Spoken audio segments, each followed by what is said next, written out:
Hey everyone, this is an introduction for my video series on muscular hypertrophy. We'll be doing a series of 10 different videos for my internship at the University of Wisconsin-La Crosse. And the main topic is going to be muscular hypertrophy. So we'll look at different things for training techniques, methods of recovery, and nutrition, that kind of thing. And it'll be a total of 10 videos, about 10 minutes in length for each one, looking at different studies as well to support the things that I'm doing in the gym. And each video will be a little bit different. Here we go.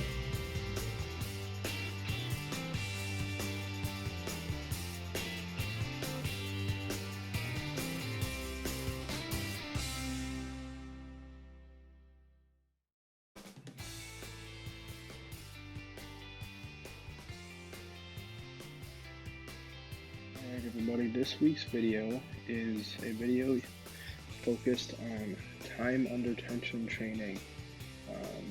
In this video I'll discuss another study that talks about time under tension training, and I'll show you 4 different movements that I did. The leg press, straight leg deadlift, back extension, and hip sled movements, all trying to show different techniques so that you can increase the time that your muscle is under the weight, which can then lead, or should lead, hopefully, to greater muscle hypertrophy.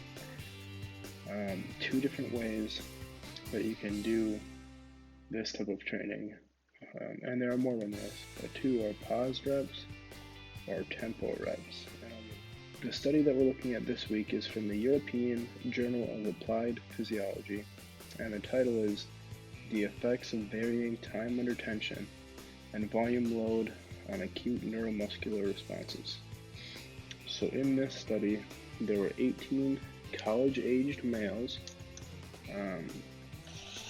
in or around the age of 23, 22, 24, something around there. They performed the choice of 3 fatiguing protocols using time under tension. A, B, and C as they're labeled in the study. The A group, the athletes were told to keep time with a metronome, which in this case we refer to as tempo reps. B and C groups only differed the time under tension of the concentric portion of the movement. So I believe group B performed only 40% of the time under tension that group A did, and group C performed half, or 50%, of the time under tension of the concentric portion of the movement that group A did. What this study found was that the greater the time under tension for the concentric portion of the movement, and they focused on the concentric portion for this study, this greater time under tension led to greater neuromuscular fatigue, and this can lead us to believe that it will lead to greater hypertrophy in the long run.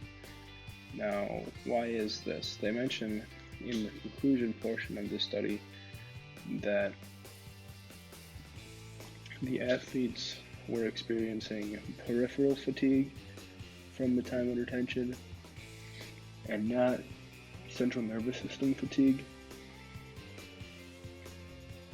So they're performing movements that are fatiguing them and causing greater amounts of fatigue in the muscle, but not overtaxing the central nervous system. If they were to overtax or overdrive their central nervous system, that can lead to things like overreaching, a term where someone's working too hard and it impedes their performance, or even overtraining, where they're overreaching to such a point that their performance is impeded, like overreaching, but it can lead to some type of injury, terrible recovery, and so on. So time under tension, as seen in the study that we looked at, is shown to be effective in increasing the time that the muscle's under the weight, leading to greater muscular fatigue in the same number of reps, in the same volume, and not overtaxing the central nervous system, which is very important in the long run, especially for athletes. Now I'm going to get into showing the video of the different movements that I did in the gym this week.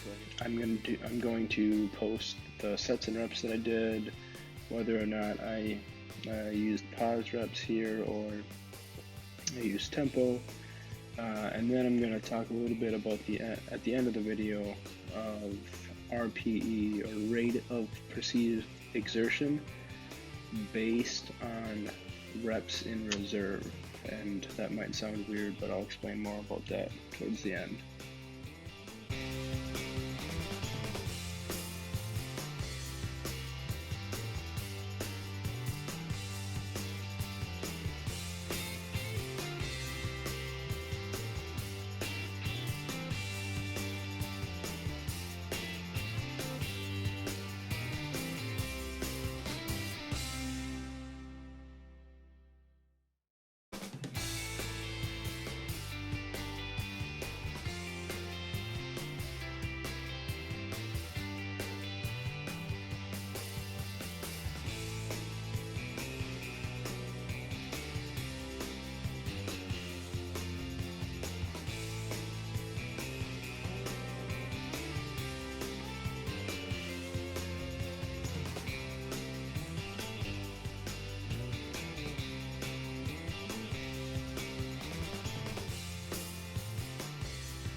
Alright everybody, we're going to finish up the video talking about RPE, or reps in reserve.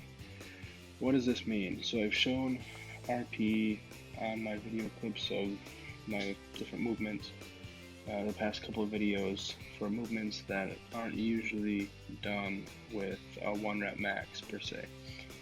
So RPE is rate of perceived exertion, and what it means is, for example, if you are feeling like you're at an RPE of 8, that means you can probably finish 2 more reps without failing. If you're at a 7, that would be 3 more reps, and so on. So it's a simple way of kind of judging where you're at, just individually on that day, and determining what kind of weight you need to use for that workout. It is a little bit more advanced for athletes that already know how they feel when they're working out based on their recovery, their training history, and everything like that. It's not necessarily for someone who's a beginner. As a beginner, there is so much neurological change in the body that you wouldn't even need to worry about something like time under tension training or RPE. You would just be able to go to the gym, train, eat afterwards, and make good muscular gains. But for someone who's intermediate to advanced, time under tension training, utilizing RPE for the different movements are great things to do to hopefully increase muscle growth without overdoing the central nervous system or fatiguing the rest of the sport that you're in if you're an athlete, or other activities in just your daily life in general. I will throw up here right at the end just a snippet of the RPE scale that I like to use for myself. It's a pretty common one, you can find it online anywhere. But I'll throw that up there, and then you guys, thanks again for watching this video. It's been fun doing this one, and hopefully you guys come back next week and watch the next one. See you then.